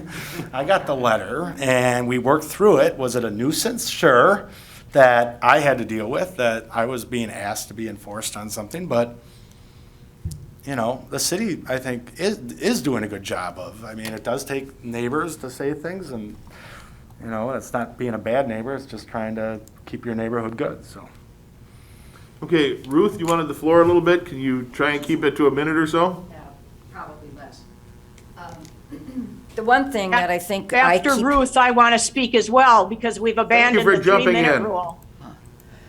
Okay. I also would like to make a comment, but I'm happy to wait until folks from the public are done. Okay. All right. Just one of the things I keep hearing over and over again is it's where we choose to live. I don't want to live near you, by the way. You with your 14 electrical outlets. So, But I don't use them, but next person could. I mean, I'm just kidding you. But anyway, it's where we choose to live that we don't ask for those things to change in a neighborhood. If Andrea wants to, live in an area where they have all kinds of rentals and things, that's fine. I mean, I don't have any argument with that. But why can't we contain, if you choose, when you have bought the most expensive thing that you will ever buy in your lifetime, that you cannot keep it that way. That is what I'm hearing. And I mean, the idea of all of these rentals that are in the process or have been built, I mean, let's fill those up first before we continue on with this idea. It just seems so insane, as many of us have felt. It just doesn't make sense. So. Thank you. Just for the record, Ruth, I paid more for my boat than I did my first 2 houses. I don't have it. That was my choice. All right, so we're going to go to Alderperson Devon, and then we'll get to... She said there's some other citizens that wanted to read. Yes, this is Nancy Nancy's Groppe. speaking I for want the to speak second again time. as well. So, yes, I have that. We're going to let Alderperson Nebone speak for the first time. In defense of planners, since I was one, planners plan. We don't know how technology is going to change the way our lives will be even in 5 years. I mean, growing up in the 50s, who would ever think I could be sitting here doing this today? I'd rather we be ahead of the curve with an ordinance in place than having to chase after stuff that happens that we don't have any control over. I don't think there's going to be a huge rush to build these. I mean, I certainly could in my backyard, and I do have a friend who's got some health issues, and we did consider perhaps if she wanted to move back to Wisconsin, we could build something like that in my backyard. But I wouldn't consider renting it out. I wouldn't build a unit just to rent it out. As I drive down Clark and Main Street, I see a whole lot of second-story homes, two-story homes with windows on all sides. There's nothing to prevent somebody from building a two-story house on a lot with windows that are going to look over the neighbors. That's the price you pay for living in a city. You have neighbors. And most of us appreciate that fact, and that's why we choose to live where we live. I think the staff has done a great job over the course of more than a year, I'm sure, listening to all the things that people have had to say. I know we had a public hearing in my neighborhood, in my district, and a lot of the concerns people had are the same ones I've heard tonight, and I feel that the staff has addressed those issues. I think this deserves at least one more public hearing, and then go to council for a vote, and let's do it that way. Let's not just say to the staff, yeah, all this fine work you've done, we're just going to put it on the shelf. Let's let it have another public hearing, and let's bring it to a vote once and for all, and see where we go from there. And thank you very much. Thank you, Alderperson. I can't believe you grew up in the 50s. You were born, what, late 60s at best? All right. Nancy, can you keep it to about a minute, please? No, you have been very liberal about letting other people, including Those were that people lady speaking who for was the in first time, favor. Nancy. You let that lady who was in favor speak endlessly. I abided by the 3-minute rule. Nancy, they were speaking for the first time. You have already had an opportunity to read your piece. Please keep it to 1 minute. That's an unfair restriction on me, but I'll do my best. Thank you. First of all, I resent the comment about this being generational. Okay, I grew up in a single-family household of 8 children and 2 parents, 10 people, okay, in a house that was a bath and a half. So don't talk to me about, oh, there's too many people and we have to build this ADU because we're stumbling over one another and we're going to murder one another. Traditionally, in this city, back when I grew up, you came from households where there were 10, 12, 14 children in the household. And to my knowledge, there weren't a spate of murders. It was called a family, and you learned how to live with one another.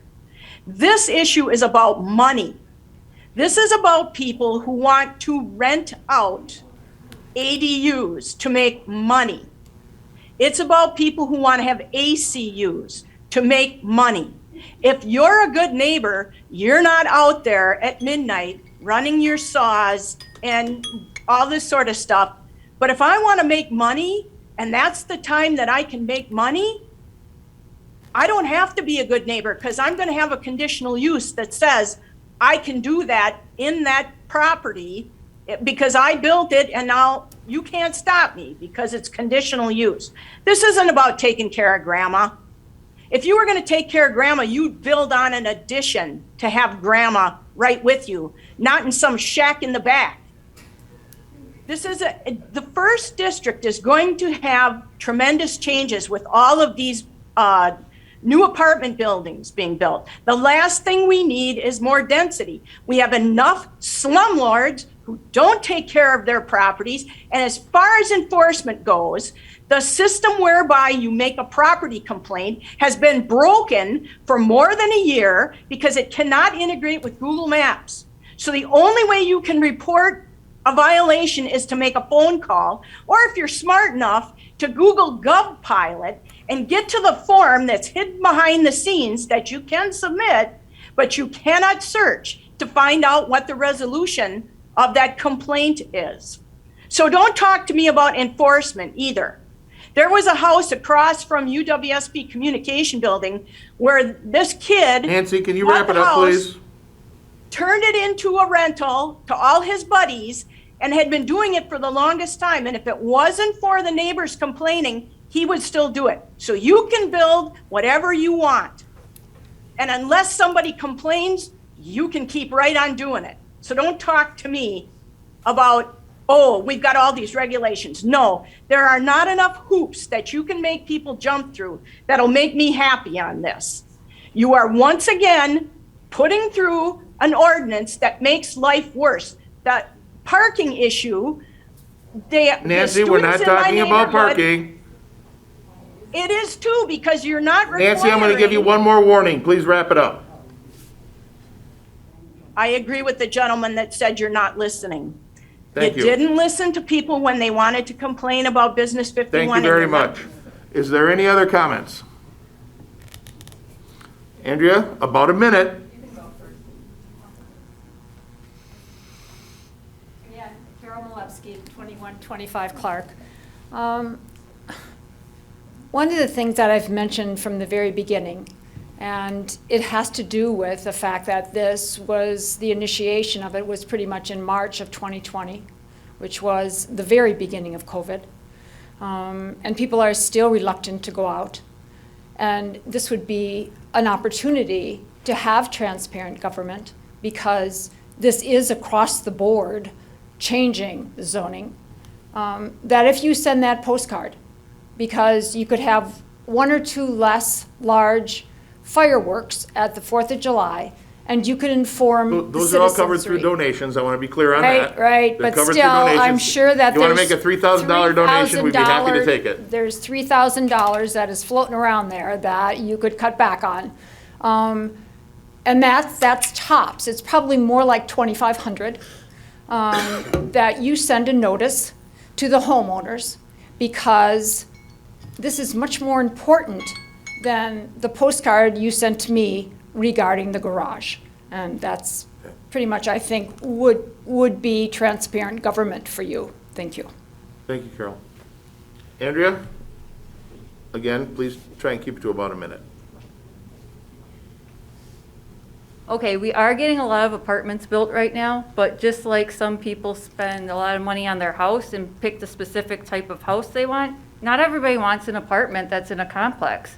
Some people would like to have a little bit of a yard and not be sharing a wall with somebody else. So that's one of the good things with these. Also, a slumlord again, $40,000 would go a long way fixing up a slumlord's apartment that's costing, right now the market's at about 120 to 180 selling a duplex.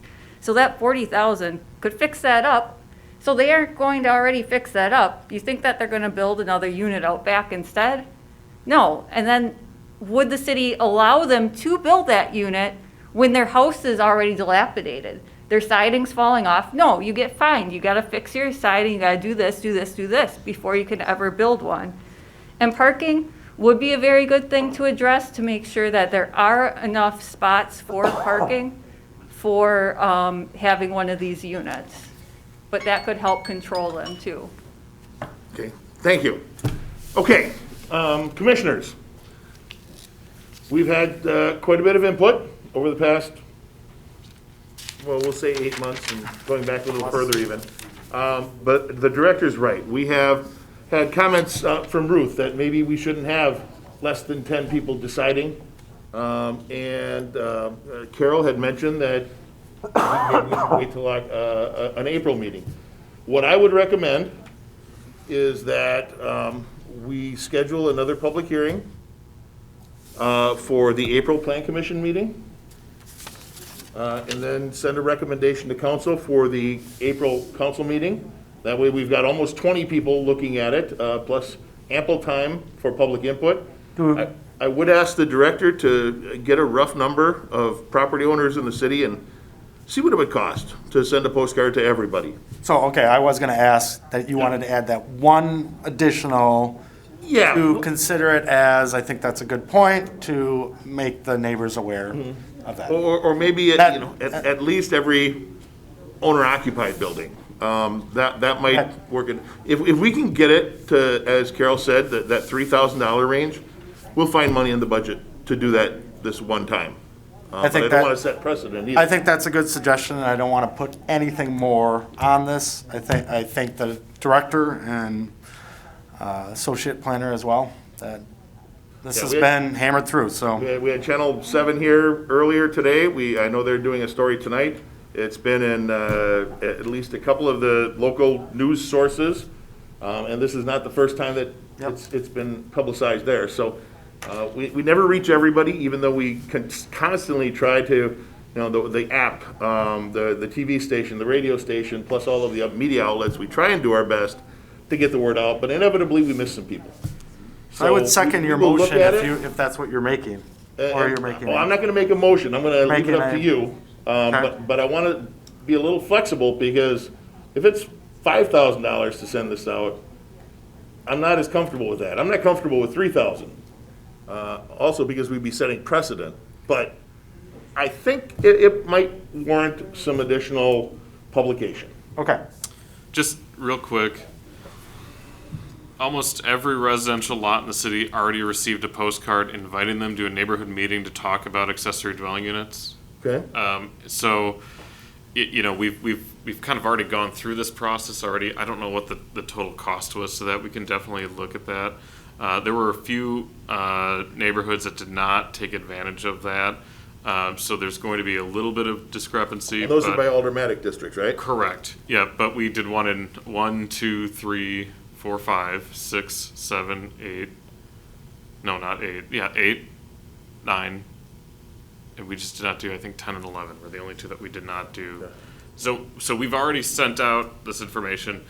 The challenge that I think city staff is going to have is when you send out a postcard that says citywide zoning change, just like signage we had this last summer, we get inundated with phone calls and people asking us what's going on. And we have no issues having a 10, 15-minute conversation, but when it's all day, every day for a week and a half, it becomes, it takes away from other work. So just for clarification, Director, each of those districts that you read off, every resident's got a postcard already? Everyone already got a postcard inviting them to a neighborhood meeting. Carol? Changes things. Did you have one in my district? Yes, at Emerson Park. And it was probably in the summertime, right? Sunday at 90 degrees. It was in the summertime. And obviously. Carol, I need you to come up to the lectern, please, just so people at home and on recording can hear you. When I know that I had mentioned this most likely to you, Mayor, that at those meetings, the discussion was pretty much led by your staff. And so there wasn't, like this situation right here, there are people that get up and speak on both sides of it. Okay. And I'm not sure that at those meetings, there was somebody speaking on the other side of it, because I know it was the summertime and I wasn't in town, and I'm sure that there were other people in the same situation, that they just didn't happen to be in town. You're not always going to be in town. Right. But I think that, again, for the transparency, because it's across the board, changing things, particularly in single-family and two-family areas, and obviously mine is already mixed. I have apartment buildings and, Okay. multiple other situations, but, Carol, we'll consider sending another postcard, but arguably the same things could happen. It was too there's no dark, it was question. too late, But it at was too least, early, it at was least, raining, it at was least you snowing. tried, and it's about a specific time. It's about a public hearing that will then go to the Common Council 2 weeks later. Okay. So it's very specific, and I think that one of the problems with those summer things, if, had I been in town, I would have been in all of those other ones so that somebody hears the other side. Because if you just give one side, I know that, and obviously, Mayor, you know this too, that there were some people that said there was misinformation from the signs that we put together, and there wasn't misinformation, and it said nothing about student housing, but people said that it did say student housing, and that was not on the sign. So anyway. Okay. So just I don't want to keep belaboring this. The conversations and the neighborhood meetings that were had, city staff did a presentation on the proposed ordinance. After that point, we took questions, comments, and concerns from the neighbors. And from all of that, and this, if you go back into the previous planning commission meetings, you will see the changes that we made based on those neighborhood meetings and those neighborhood conversations.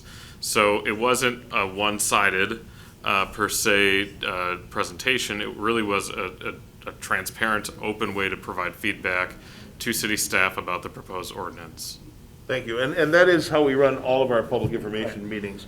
Alderperson Christensen, you haven't spoken yet, so Go ahead. And just real quickly, I actually attended that meeting at Emerson Park, and that was prior to my ever being on the council. I did receive a postcard, put it up on the chalkboard right next to the back, and made sure that we had a chance to go there. Nancy had a chance to speak at that meeting, and actually that's where I first met her. There were a number of different viewpoints. The staff did a nice job of giving a presentation.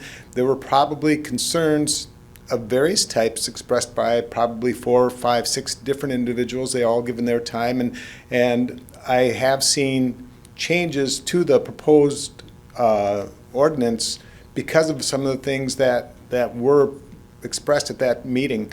Setbacks was one that was brought up by a number of different, including myself. The original proposal had it 3 feet, and we felt pretty strongly as a group that they should be held to the same setbacks as the principal building. And staff did take that information to heart and did include that in their revisions. And so as a private citizen, because as I mentioned, that's before I was on council, I participated in that and saw that staff not only presented but did listen and did implement much of what was recommended by the different people. So it was a nice balanced discussion, and I thought very valuable. So thank you, Mr. Christensen. So again, commissioners, to clarify, I would recommend that you direct staff to hold a public hearing at our April 4th meeting. And prior to that, take any additional input. If there are any modifications on your end, by all means, we'll present those on April 4th. But that would be the recommendation, just to hold a public hearing April 4th and submit it to council with your recommendation at the April council meeting. I would make that recommendation. Okay, do we have a second? As stated. I'd second it. Second by Arnson. All right, any discussion on the motion? And I want to, before we vote, I want to take some time here to let you know that all of you can be part of this too. Talk to your friends, your neighbors, get the word out. We're going to do our best. Alderpersons, we're going to rely on you a little bit too to talk to your constituents about this. Make sure that they're aware that we are talking about this on April 4th. They can certainly submit comments prior to April 4th through the Community Development Office, but we're going to rely on you to get the word out as well. So, Carol and Andrea and Ruth, we're going to look to you to help us do this as well. Okay. Hearing no further comments, the motion is to hold a public hearing on the proposal for accessory dwelling units and accessory commercial units at the April 4th Plan Commission meeting. If you're in favor, all those in favor signify by saying aye. Aye. Aye. Are there any opposed? Okay, we will see you all again April 4th. Item number 8 is the December 2021 monthly report. Commissioners, you will be receiving the monthly reports essentially a month delayed. Hang on one second. Andrea, Mr. Alder Morrow, would you either be able to move outside or wait till after the meeting's done, please? Thank you. One of the challenges with having Plan Commission the first Monday of the month is it doesn't allow our administrative staff to put together all the building permit reports in a timely manner. And oftentimes we're delayed in getting our agendas out because of that. So you are just going to see a quick shift where we're going to have everything essentially a month delayed. So this month you did get the December 2021 report, which is more or less our year-end report. Valuation of just over $46 million for permits, obviously down from the previous few years, but I would say a more consistent and stable construction environment. I will state that 2022 is already off to a pretty strong start. We have a number of manufacturing and commercial projects that will be pulling permits in Q1 or early parts of Q2 for 2022. So I would expect our final valuation to be significantly higher than the 2021 value. I will also state that there is a slight typo. Our year-to-date fee collection was not $45 million, $362,500. It's actually $362,549. That 4.5 at the start was a typo. Sorry, that's going to have to come out of your budget now. Yeah, I was excited to have another $45 million to play with, but we didn't get it this year. So, I would also remind folks, we are still in snow season. Please remove snow from your sidewalks so we don't have to send out the city's contractor to do it for you. Okay, and number 9, our director's report. You will see an updated director's report. Probably the few major items is the footing foundation inspections for the Banter, which is the Point Motel development on Division Street. Those have been issued, and we are doing the inspections in the early parts of February. Final occupancy for Northside Yard was issued for building number 2, which is the east building, one closest to Union Street. Building 1 is still under construction, but I would expect final occupancies there in the coming months. And then building number 3, which will be the 3-story apartments along 3rd Street, are currently under internal plan review, likely to go to state. If they haven't already, they will likely go to state in the next week or so. Outside of that, expect the convent to close in the month of February and construction to beginning on that project shortly thereafter. There's been a lot of questions about Caribou Coffee, which was approved by this body several months ago. They have submitted their plan set to city staff for internal project review, and will break ground this spring. Other than that, got nothing else It's to it. important to note too that Northside Yard actually had at least 8 units that took occupancy February 1st. There's people living there already. Pretty cool stuff. Okay, with that, our agenda is exhausted, and we stand adjourned at 8:01. A video of this meeting is available for viewing on the city's website, stevenspoint.com/videos.